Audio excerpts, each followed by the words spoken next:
स्वरूपं चिदानन्दकन्दं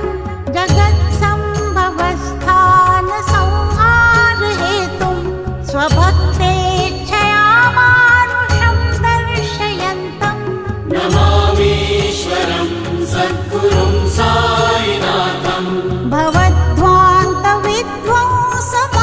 भवद्ध्वान्तविध्वंसमार्तण्डमीड्यं मनोवागतीतं मुनिर्ध्यानगम्यं जगद्व्यापकं निर्मलं निर्गुणं त्वां नमामीश्वरं सद्गुरुं साईनाथं